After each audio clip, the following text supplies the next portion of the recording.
यानंतर आणखी एक महत्त्वाची बातमी ती दिवाळीनंतर लगेचच राज्यामध्ये निवडणुकीचं बिगुल वाजणार असल्याची माहिती येत्या 15 नोव्हेंबर दरम्यान निवडणूक होणार अशा हालचाली सुरू झाल्याचं चित्र आहे। दसऱ्याच्या काळातच निवडणूक कार्यक्रम जाहीर होणार आहे। यानंतर दिवाळीच्या सुट्या आटोपून मतदानाच्या तारखेपर्यंत परत येतील असं गृहीत धरूनच वेळापत्रक आखलं जाईल।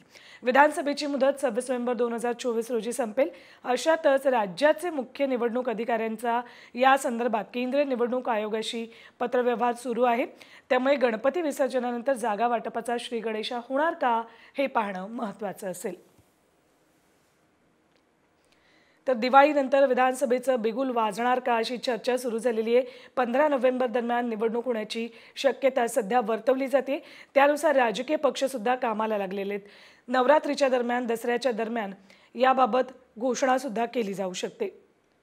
दिवाळीनंतर विधानसभेचं बिगुल वाजण्याची शक्यता आहे। आपल्या सोबत आहेत मृणालिनी नानिवडेकर, सहयोगी संपादक आहेत त्या सकाळच्या।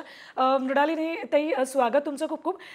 सगळ्यात आधी सांगा, विधानसभेची निवडणूक कधी होणार अशा चर्चा सतत सुरू आहे आणि आता असं वाटतंय की दिवाळीनंतर बिगुल वाजणार आहे। नोव्हेंबरच्या पहिल्या आठवड्यात दिवाळी आहे। त्या दिवाळी सणाला गावी गेलेले लोक साधारणतः 8 तारखेकडे परत येतील असा निवडणूक आयोगाचा अंदाज आहे। मतदानाच्या प्रक्रियेत अधिकाधिक लोकांनी सहभागी व्हावं म्हणून ज्यावेळेला मतदानाचं प्रमाण वाढेल अशा तारखा घ्यायचा एक सर्वसाधारण सूर असतो। त्यानुसार नोव्हेंबरच्या 10 तारखेनंतर 15 ते 16 तारखेच्या आत केव्हा तरी मतदान होईल असं सरळ दिसतंय। राज्याच्या निवडणुकांबाबत साधारणतः 30 दिवसांची आचारसंहिता ठेवली जाते।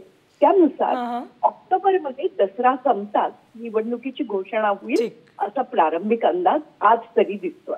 ठीक, धन्यवाद मृणालिनी ताई या संपूर्ण सविस्तर माहितीसाठी। तर 15 नोव्हेंबर दरम्यान आता निवडणूक होण्याची शक्यता आहे आणि गणेश उत्सवानंतर राजकीय पक्षांचा जागा वाटपासाठीचा श्री गणेशा होण्याची चिन्ह दिसत आहे।